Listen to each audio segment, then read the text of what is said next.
The horror photos, in general, are some of my favorite photo types. In fact, horror as a genre, especially in like cinematic and filmmaking, is by far one of my favorite genres. It's actually one of the things that got me kind of interested in film and cinema and photography and all of that. Like, as a kid, I always loved that kind of desaturated, nice yellow tone type of feel that you get from a lot of horror movies. But just in general, I really love the way that horror movies are graded and the feeling that it kind of elicits. Really what I'm gonna talk to you about today is I'm gonna walk through and show you how I like to go about and edit some of my photos to kind of give them that horror feeling. And that's not the only thing I shoot, but it's one of the things that I do enjoy shooting quite a lot. So I'm gonna hop in here to Lightroom. I'm gonna walk you through these steps and the processes. You can follow along. And this is kind of just how I do it. Again, it differs from photo to photo, but in general, you get a pretty good gist of how to kind of approach these things or how I do it. So let's hop into Lightroom. Let's go. Okay, so I've got a photo here queued up that I actually shot on my iPhone. So it kind of looks like kind of not the best. And it was at night, so I did the best I could. But I was driving by. This is on a road very close by to my home, at least on my way home. And I saw the way it looked and that kind of foggy feel to it. So I decided to hop out and snap a couple photos on my phone. So first and foremost, kind of what I like to do with most of these photos is kick up the exposure a little bit. Nothing too crazy, especially with these kind of shots that are at night. This is not the greatest, but about there, maybe a little less. Yeah, that works. I do bump up contrast pretty heavily, so this really is, again, dependent from photo to photo what I will do this with, but it just, for this photo, that feels good. In that range, that 30-ish range. Then I'll kick out the highlights, and that's pretty standard across most of the different photos that I edit and work with that kind of have this feel. I'll kick out the highlights, and then I'll kick up the shadows, bring out those details and those darks and those blacks. And already you get a pretty good sense of what we're working with. This feels pretty good. Might pull up the contrast a little more. Anywho,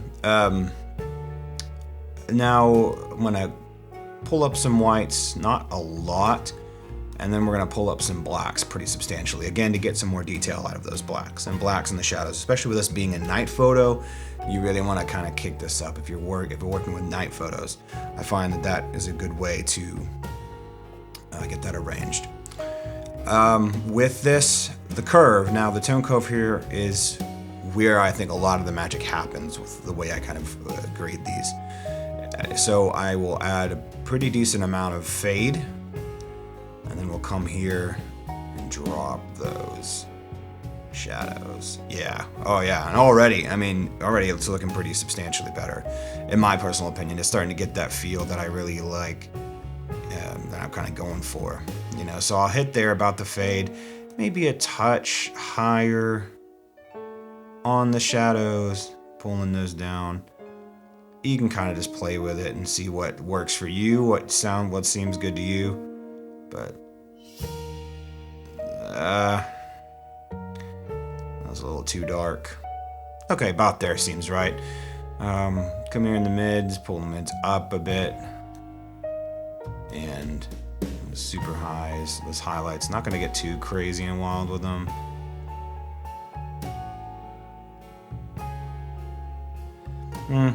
I don't know, I don't feel like I need to do much with those. I just don't want to blow out that main light there. Pull those highlight down a little bit. Round out the...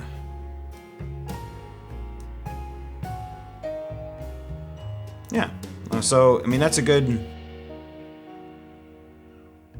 mid spot there. Like I said, you can already get a good idea of where just the tone curve and then the minor adjustments here took it. All right, so now with colors, this is something that's really tough because I don't like giving too much advice with coloring. Everybody's subjective, I guess is the best way to say it. Like, I can't tell you the exact way to grade your colors because a lot of it's down to preference and it's a lot down to style. Like what I do or what I like to look at might not be exactly what works for you or what you like to look at or what you like to put out for whatever reason, whatever art you're working on. But anyway, here we go with this. So I'm gonna drop the temperature down just a touch. Maybe not even -5. Yeah, if you bring the temp up, in this case, usually I'll drop it down, but I kind of like that temperature bringing up because it brings up those mids and those highlights in the actual fog, which is kind of the whole idea, kind of what you're going for here. I won't mess with tint too much. I want to make the sky kind of wild, so we're just going to leave tint kind of where it is. This is where it's cool with the vibrance, because I feel like this is kind of where you get into really good stuff. So we're going to pull out the saturation, increase the vibrance, and we're just going to kind of keep doing that until it hits the spot. Me personally,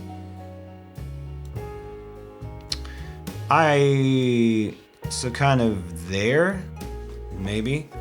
And I mean, we get pretty good here, because what we're looking at, again, this is an iPhone photo, so, some of this is going to be kind of questionable. Just a hair more saturation out, just a touch more vibrance. Vibrance, to me, really does the job of what saturation does, but does it so much better. It gives it a much more matte type feel, which I prefer. It's not as harsh, I guess is the best way to say it. Vibrance does what saturation does in the colors, but it does it in a much more tame and controlled way. And that's what I like. I prefer that much more. All right, so we're gonna get in here and play with the colors. Now again, generally, and this is truly, honestly, this is how I edit. I'm just gonna go in here, I'm gonna mess around, I'm gonna move the sliders a bit based upon what I think will work, and then I'll go from there. And we see how we get on.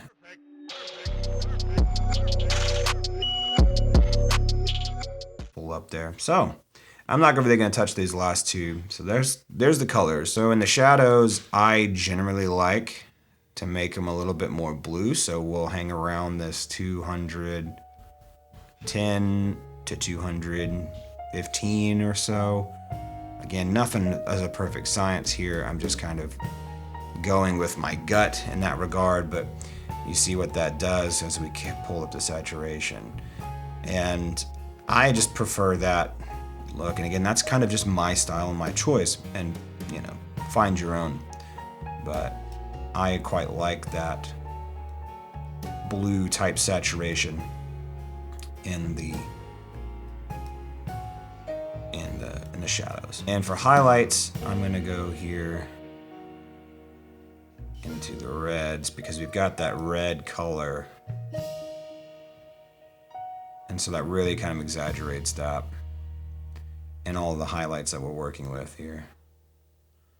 Maybe just a touch of added luminance here, and I mean, I really like that. You get that that's half the reason I really stopped to take this photo, was this kind of down lighting on top of these little buildings, barns, of whatever you will. I really, really, really liked that look. And that red is always ominous, red is always something that is like kind of a scary, ominous type thing. That's the whole point, right? And then for the global, I might not add, I don't always add anything, but in this photo, I might go with, in this edit, I might bring up a little bit of global blue.